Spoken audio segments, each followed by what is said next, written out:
مجھے جوائن کر رہے ہیں راجہ عامر عباس صاحب، سینئر وکیل بھی ہیں، اور باقی جو ہماری جو سیاسی صورتحال ہے اس پہ بھی بڑی گہری نظر ہوتی ہے ان کی. جو ملکی سیاسی ڈیولپمنٹ ہیں، جو کورٹس پہ فیصلے ہو رہے ہیں، جو احتساب کا عمل ہے، ان تمام ایشوز پہ گفتگو کریں گے عامر عباس صاحب سے. عامر بھائی السلام علیکم and welcome to the show. Thank you.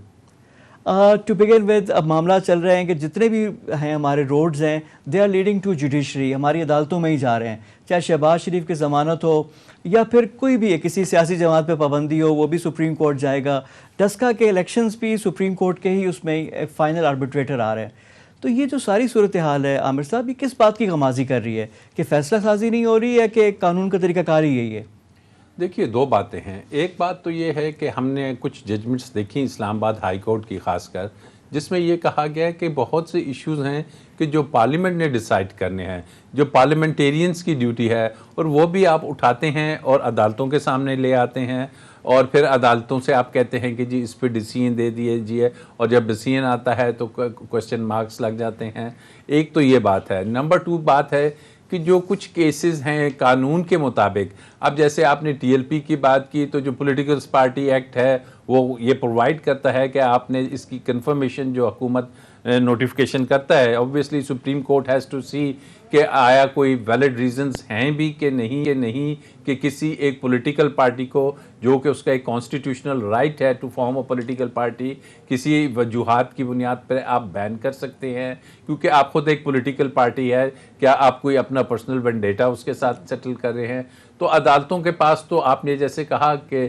Every thing the roads are leading towards the courts, but ہماری عدالتی نظام کے پاس جب یہ سب چیزیں آ رہی ہیں تو ایک بڑا انفارچونیٹ ہمیں ایک ایلیمنٹ نظر آ رہا ہے کہ جو عدالتوں کی طرف سے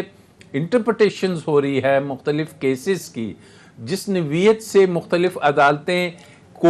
کیسز کو چلا رہی ہیں، اے کے پاس کوئی اور طریقہ کار ہے،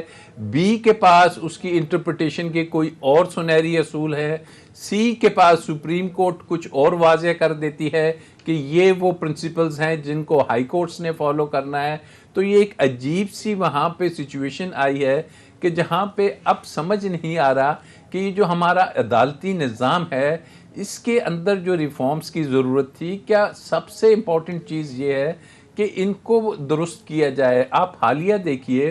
کہ کچھ نظیر ہمیں ایسی ملتی ہیں کہ ابھی کل ہی کا دیکھ لیجئے کہ شہباز شریف صاحب کی جو بیل ہوتی ہے، یہ میرا بھی 30 سال کا تجربہ ہے، کبھی ایسا نہیں ہوا، کبھی اس قسم کے پریسیڈنٹس نہیں آئے کہ کورٹس میں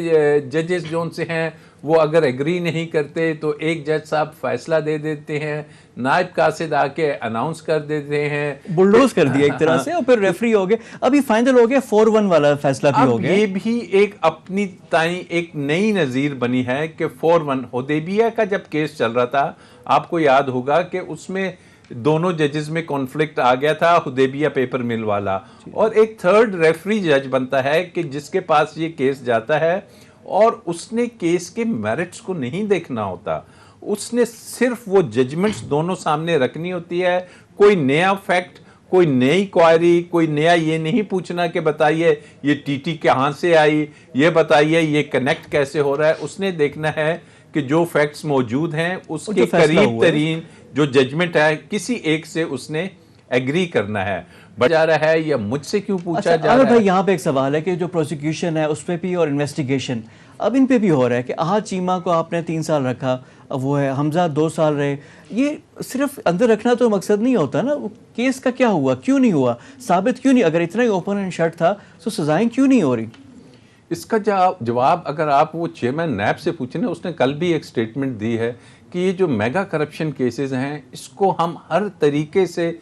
حتمی انجام تک پہنچائیں گے. حتمی انجام کے لیے جب عدالت ان سے پوچھتی ہے کہ بتائیے کنیکٹ کیجئے کہ آپ کیسے اس ملزم کو کنیکٹ کر رہے ہیں، تو وہاں پہ وہ